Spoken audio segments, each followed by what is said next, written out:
uma ngabe nithi nina uMancinza kumele anvezele iproof yokuthi ngempela uphakela umthakathi udlile u3 million lapha kuRamaphosa, niyamsanganela nina uMancinza. Angazi ukuthi le proof enifunayo nifuna in which form, nifuna mhlambe iyini, mhlambe ibhalwe phansi kune-agreement thizeni, or nifuna i-bank account anvezele i-bank statement uMancinza sikaphakela umthakathi esizoveza phela imali ingena. Umthetho wenu nina amakhanda enu lawa amakhulu empty, awasebenzi ngempela. Nina aningakayi understand yini i-corruption system ukuthi isebenza kanjani la eSouth Africa. Uzoyithatha phi iproof, because into azoba nayo uzoba ne-information kuphela, ngeke azabe nayo iproof ngenxa yokuthi abantu uma ngabe beyokwenza i-corruption basuke bazi kahle ukuthi benza i-corruption, futhi basuke beplanile lento le, beyistrategize kahle, bese beplana amaqhinga azobenza ukuthi babe untraceable, ingatraceki inkohlakalo abayenzayo. Uphakela umthakathi kuyaziwa ukuthi vele uyidlile imali kaRamaphosa, and uyidle cash imali kaRamaphosa, akayidlanga ingena ebank kuthiwa kune traceable thing ezotracewa mhlambe kubhekwe ama-bank statement. Umsangano lo enushoyo enilonimi ngawo nina ingcela mthondo yekaphakela umthakathi, uma ngabe nithi uMancinza akakhipha ubufakazi, akakhipha iproof, uzoyikhiphe ithathaphi iproof, ngoba iproof uyena kanye nofakazi bakhe abafakaza ngento abayaziyo. Even ngisho umuntu obekhona uphakela umthakathi enikezwa imali, uma engayishayanga ivideo noma isithombe saleyo mali leyo, ngeke azabe nayo iproof. Into azobe nayo kuzobe kuyena njengomuntu obekhona kwenzeka into. Uma ngabe ubengekho uzotshelwa umuntu obekhona, ngeke azakunikeza iproof. Uzothi ngibonile futhi ngizwile kukhulunywa ukuthi imali bekweyani. So eyani le proof enifunayo? Iproof enjani le nifunayo nina? Niyasangana nina. Anazi ukuthi isigebengu mengabe siyogebenga siqale sisethe isecurity kuqala ukuthi sizoyivikela kanjani uma kwenzeka sibanjwe. Njoba uphakela umthakathi esebanjiwe nje already beseyisethile isecurity ukuthi yini ezomvikela uma kwenzeka liqhuma ibhomu. Njengamanje uMancinza unitshela into aneshow yayo, lo muntu akahlawumbiseli, lo muntu ukhuluma uzwe ukuthi lento ayikhulumayo uyayazi, uyizwile, uyibonile. Inkinga nje isithombe angasishuthanga noma ivideo noma ibank statement angeke akwazi ukusithola sokuthi ayiprove lento, kodwa ukukhuluma kwakhe lento yokuthi azayophumela kuyipublic. Uhlakaniphile phela uMancinza. Akazona isiphukuphuku njoba nina niziphukuphuku nje nicabanga ukuthi wonke umuntu uyisiphukuphuku. uMancinza uhlakaniphe kabi. Namhlanje kunabantu abanamabhizinisi ngenxa kaMancinza, kunabantu abasebenzayo abaxosha ikati eziko ngenxa kaMancinza, kunama-illegal foreigners ekudala ahamba before ngisho lezinto lezi zenzeke lezi zophakela umthakathi ngenxa kaMancinza. Uhlakaniphile lo muntu, ningamzeli ngobuso. Lento ayikhulumayo uyayazi. Akuyona yonke into eyiqiniso eyohlezi neproof. Yekani ukuba imsangano zinja. Fana nalento uphakela umthakathi athi yena insizwa ilalela yena, sikulalela ubani wena insizwa.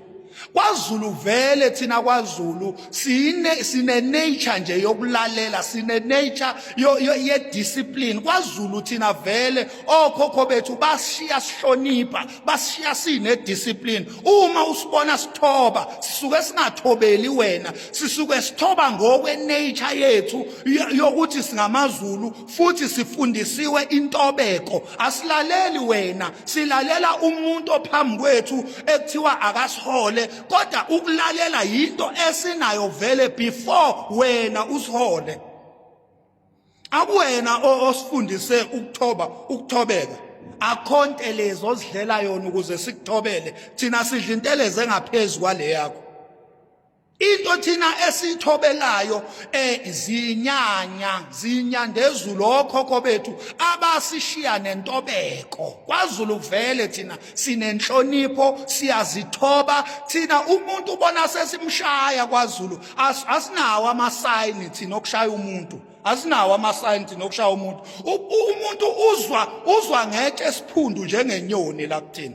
Indlela nje esithobeke ngayo, indlela esihlonipha ngayo, umuntu uzwa sesimsula ngogesi wempama, umuntu ubona sesimqhumisa ngevolovolo. Thina asinayo lento yokuthi sizidlwangudlwangu thina. Cha, thina KwaZulu siyahlonipha. Ingakho khona into ekuthiwa induna yeyinsizwa kuba insizwa eyodwa nje ezolawula inqwaba yeyinsizwa ezidle ugologo nenteleze eziphethe izikhali nezibhamu nemkhonto neyinduku. Hayi wena othi awufuni isiphathe izibhamu osicontrolayo ukuthi siphatheni. Induna yeyinsizwa isihola siphethe yonke inhlobo yezikhali ezilimazayo, sibuye singalimazanga umuntu. Uma kwenzekile kwaba nomgangela kube yinto umdlalo emnandi engenanzondo. KwaZulu thina sinentobeko ngisho sesilwa. Thina sihlonipha ngisho sesilwa KwaZulu kuthi umgangela ngisho insizwa seyivuza igazi ivuke lapho ithoba insizwa yakwaZulu ihlonipha ngoba sinalento yentobeko KwaZulu. Asilaleli wena phakela umthakathi, vele nature yethu ukulalela. Musu kusenza ilima wena usenze into esingeyona, wenze ngazi ukuthi thina KwaZulu sizidlwangudlwangu silalela wena ngoba une super power. Musa nje ukusidakela, ayikho super power wena osilawula ngayo.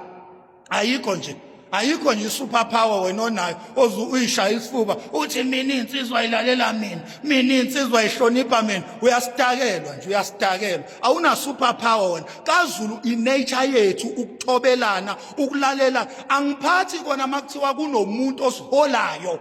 KwaZulu sinamakhosi, KwaZulu sineyinduna zamakhosi, sibe neyinduna zeyinsizwa. Bonke labantu KwaZulu siyabathobela ngoba lento yokulalela inature kithi. Asilaleli wena, awunayo super power wena, awuyena uGod kithi. You are nothing phakela umthakathi. Yeke kusijwayela kabi. You are nothing.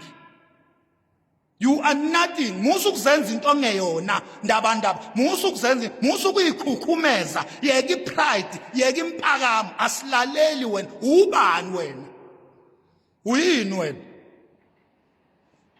Who are you? Who are you? Huh? Who are you? Uthi insizwa ziyakulalela. Ubani wena olalelwa yinsizwa wena? Ubani? Asilaleli wena thina. Ubani wena? Wena umfana nje wakomunye umuzi. Uyabo?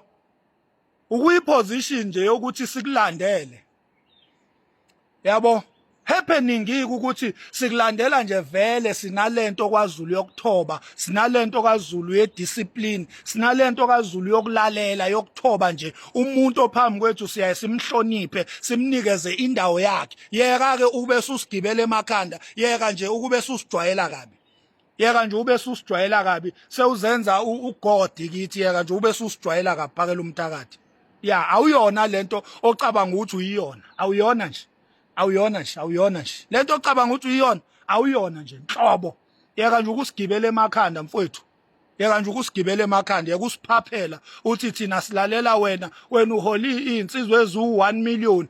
Awuziholi ngamandla akho, uzihola ngamandla azo lezo nsizwa lezo. Uma zingafuni, uma suyicasulile, ziyokudla nabhinzi, ziyokusheba nabhinzi, ziyokudla uyoba ingcuba.